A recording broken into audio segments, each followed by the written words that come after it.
नमस्कार दोस्तों, मेरा नाम है आशुतोष और आप देख रहे हैं डायनामिक इम्पल्शन। आज के इस वीडियो में हम बात करेंगे 29 दिसंबर 2022 के करंट अफेयर्स की। और ज्ञान को कभी भी छोड़ जाए, इसलिए वीडियो को अंत तक अवश्य देखिएगा। तो चलिए आज के इस वीडियो को शुरू करते हैं सबसे पहली जानकारी के साथ। टेस्ट एटलस के अनुसार एक सर्वे किया था। इसके अनुसार भारत 2022 के लिए सर्वश्रेष्ठ व्यंजनों की वैश्विक सूची में 5वें स्थान पर है। देखिए, जो व्यंजन होते हैं भारत में तो वैसे भी बहुत से व्यंजन हैं, तो ये रैंकिंग सामग्री, व्यंजन और पेय पदार्थों के लिए दर्शकों के वोटों पर आधारित होती है। और इस रैंकिंग में इटली का भोजन पहले स्थान पर है, उसके बाद ग्रीस, उसके बाद स्पेन का स्थान है और भारत इसमें 5वें स्थान पर है। इंपॉर्टेंट क्वेश्चन है, इससे आप ये जानिए कि देखिए कितने प्रकार की रैंकिंग्स होती हैं, सूचकांक होता है और आपको पढ़ना आवश्यक है। मतलब बहुत से निकलते हैं, लेकिन जो इंटरनेशनल ग्लोबल निकलते हैं उनको पढ़ेंगे तो बहुत अच्छा होगा। और राष्ट्रीय लेवल पे भी जो सरकार निकालती है, नीति आयोग वगैरह, वो इम्पोर्टेंट होते हैं। आइए आगे बढ़ते हैं। वर्ष 2022 के लिए एकलव्य पुरस्कार साइक्लिस्ट स्वाति सिंह को प्रदान किया गया है। यह पुरस्कार युवा खेल प्रतिभाओं को प्रोत्साहित करने के लिए प्रतिवर्ष दिया जाता है। एकलव्य पुरस्कार नाम आपने सुना होगा अवश्य ही। इसके किसी के बारे में पढ़े ना पढ़े, एकलव्य पुरस्कार पढ़ लीजिएगा और स्वाति सिंह जी की फ़ोटो और थोड़ा इनके बारे में पढ़ लीजिएगा, है ना। इम्पॉर्टेंट है, बाकी आप समझ जाएंगे एकलव्य पुरस्कार पढ़ने में। और वर्ष 2022 याद रखिए कि किसको दिया गया है। ऐसे वर्ष साल बाय साल याद रखिए। इस बार दिया गया है साइक्लिस्ट स्वाति सिंह को। जैसा हमने बताया कि थोड़ा पढ़ लीजिएगा एकलव्य पुरस्कार के बारे में और थोड़ा इनके बारे में। बाकी ऐसे और अन्य पुरस्कार भी होते हैं खेल प्रतिभाओं के लिए, है ना। द्रोणाचार्य पुरस्कार है, अर्जुना अवार्ड है, एकलव्य पुरस्कार है, उनके बारे में भी आप पढ़ सकते हैं। आगे बढ़ते हैं।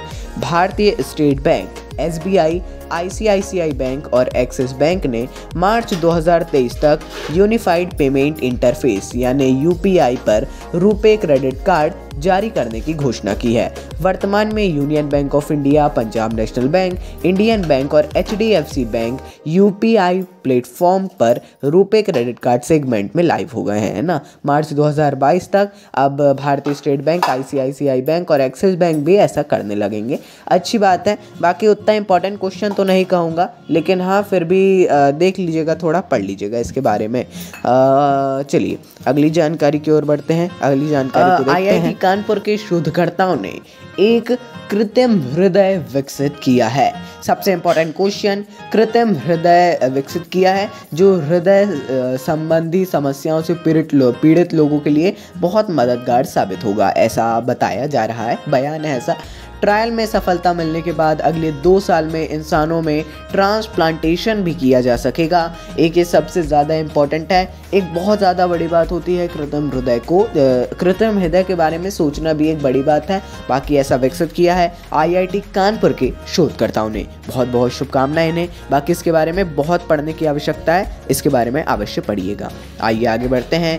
केंद्रीय रक्षा मंत्रालय ने चीन और पाकिस्तान की सीमाओं पर तैनात की जाने वाली लगभग 120 प्रलय बैलिस्टिक मिसाइलों को खरीदने के प्रस्ताव को मंजूरी दी है। देखिए, चीन और पाकिस्तान की सीमाएं खासकर है ना, इस मिसाइल को पहले भारतीय वायुसेना और फिर भारतीय सेना में शामिल किया जाएगा। इसको खरीदा जाएगा। इसका नाम है प्रलय और ये बैलिस्टिक मिसाइल है जिनको सीमाओं के लिए विशेष तौर पर उसमें भी विशेष है कि चीन और पाकिस्तान की सीमाओं पर तैनात किया जाएगा, जहां पर इसकी वाकई में बहुत ज़्यादा आवश्यकता भी है। बाकी चीन में ज़्यादा इसकी आवश्यकता है। अभी के सभी मामले आपने देखे होंगे, हम इसके ज़्यादा जानकारी इसके बारे में नहीं देंगे। बाकी इंपॉर्टेंट है, पढ़ लीजिएगा ये बैलिस्टिक मिसाइल किस प्रकार काम करती है। एनिमेटेड कोई वीडियो मिल जाए तो उसको देख सकते हैं। आगे बढ़ते हैं। ये इसके बारे में थोड़ी और जानकारी है। ये सतह से सतह पर मार करने वाली कम दूरी की बैलिस्टिक मिसाइल है जिसे DRDO द्वारा युद्ध के मैदान में उपयोग के लिए विकसित किया गया है ना। प्रलय नाम है इसका और इसकी रेंज है 150 से 500 किलोमीटर। एक ये अच्छी बात है कि हम थोड़ा इसकी जानकारियाँ अभी आजकल देने लग गए हैं, यदि इंपॉर्टेंट लगता है तो। बाकी फिर भी हम बोलेंगे कि इसके बारे में और थोड़ा देख लिया जाए, है ना। थोड़ा और देख लेंगे तो काफ़ी हो जाएगा। चलिए अगली जानकारी की ओर बढ़ते हैं, देखते हैं अगली जानकारी। विज्ञान एवं प्रौद्योगिकी मंत्रालय ने घोषणा की है कि दिसंबर 2022 में स्थायी समाधान विकसित करने वाले इनोवेटर्स हेतु उत्पाद त्वरक कार्यक्रम के लिए 15 स्टार्टअप का चयन किया गया है। Startup incubation and innovation centre SIIC ने निर्माण त्वरक कार्यक्रम लॉन्च किया है ना। ये भी इम्पोर्टेंट नहीं है उतना ज़्यादा, और थोड़ा इसके बारे में आप पढ़ना चाहें तो पढ़ सकते हैं। बाकी हमने लिया है मतलब इम्पोर्टेंट है, उतना ज़्यादा इम्पोर्टेंट नहीं है। इसकी ज़्यादा जानकारी भी हमने उपलब्ध नहीं कराई है, इसीलिए इतनी काफ़ी रहेगी। बाकी जैसा हम बोलते ही हैं कि पढ़ना चाहें तो आप पढ़ सकते हैं। बाकी निर्माण त्वरक कार्यक्रम किसने लॉन्च किया है, तो startup incubation and innovation centre SIIC ने। और ये जो है ऊपर की जानकारी ये उतनी इम्पोर्टेंट नहीं है। आइए आगे बढ़ते हैं अगली जानकारी। विश्व चैंपियन निखत जरीन और टोक्यो ओलंपिक की कांस्य पदक विजेता लवलीना बोरगोहेन ने भोपाल में छठी एलीट राष्ट्रीय महिला मुक्केबाजी चैंपियनशिप 2022 में अपने भार में स्वर्ण पदक जीते हैं। दोनों ने ही जीते हैं अलग अलग भार में।